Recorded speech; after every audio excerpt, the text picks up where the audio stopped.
ലോകകപ്പിന് മുൻപ് ലിയോണൽ മെസ്സിയുടെ അർജന്റീന കേരളത്തിലേക്ക് വരില്ല. മാർച്ചിൽ സ്പെയിനിനെതിരെ കളിക്കുന്ന ഫിനലിസിമ മത്സരത്തിന് പിന്നാലെ ഖത്തറിൽ സൗഹൃദ മത്സരം കളിക്കാനാണ് ധാരണയായിട്ടുള്ളത്. കേരളത്തിലെ ഫുട്ബോൾ ആരാധകരുടെ കാത്തിരിപ്പ് ഇനിയും നീളും. മാർച്ചിലെ ഫിഫ വിൻഡോയിൽ സ്പെയിനിനെതിരായ ഫിനലിസിമയ്ക്ക് പിന്നാലെ ഖത്തറിൽ സൗഹൃദ മത്സരം ധാരണയായതോടെ മെസ്സിയും സംഘവും കേരളത്തിലേക്ക് എത്തില്ലെന്ന് ഉറപ്പായി. മാർച്ച് 27-ന് ലുസൈൽ സ്റ്റേഡിയത്തിൽ ഫിനലിസമ പോരാട്ടത്തിന് പിന്നാലെ മാർച്ച് വിൻഡോയിൽ അവസാനം കേരളത്തിലേക്ക് മെസ്സിയും സംഘവും എത്തുമെന്നായിരുന്നു പ്രതീക്ഷിച്ചിരുന്നത്.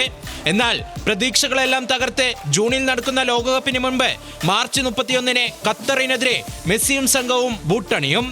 മാർച്ച് 23 മുതൽ 31 വരെയാണ് ഫിഫ വിൻഡോ. ഇതോടെ ഖത്തർ ലോകകപ്പ് നേടിയ അർജന്റീൻ ടീമിനെ സംസ്ഥാനത്തേക്ക് എത്തിക്കാമെന്ന പ്രതീക്ഷ അടഞ്ഞ അധ്യായമായി. നേരത്തെ നവംബറിൽ ഫിഫയുടെ അനുമതി ലഭിക്കാത്തതോടെ അർജന്റീനയുടെ മത്സരം മാർച്ചിലേക്ക് മാറ്റിവെച്ചെന്നായിരുന്നു കായിക മന്ത്രി വി അബ്ദുറഹിമാൻ പറഞ്ഞിരുന്നത്. അർജന്റീൻ ഫുട്ബോൾ അസോസിയേഷനുമായുള്ള ചർച്ചയിൽ മാർച്ചിൽ കളിക്കുമെന്ന് ധാരണയിലെത്തിയെന്നും സ്പോൺസർ പറഞ്ഞിരുന്നു. കൊച്ചിയിൽ ഓസ്ട്രേലിയയുമായി സൗഹൃദ മത്സരം കളിക്കുമെന്നായിരുന്നു പ്രഖ്യാപനം.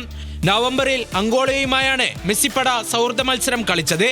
അതേസമയം ഡിസംബറിൽ ഗോഡ് ടൂർ എന്ന പേരിൽ ദക്ഷിണേന്ത്യയിലെ ഹൈദരാബാദ് ഉൾപ്പെടെയുള്ള 4 ഇന്ത്യൻ നഗരങ്ങളിൽ മെസ്സി സന്ദർശനം നടത്തിയിരുന്നു.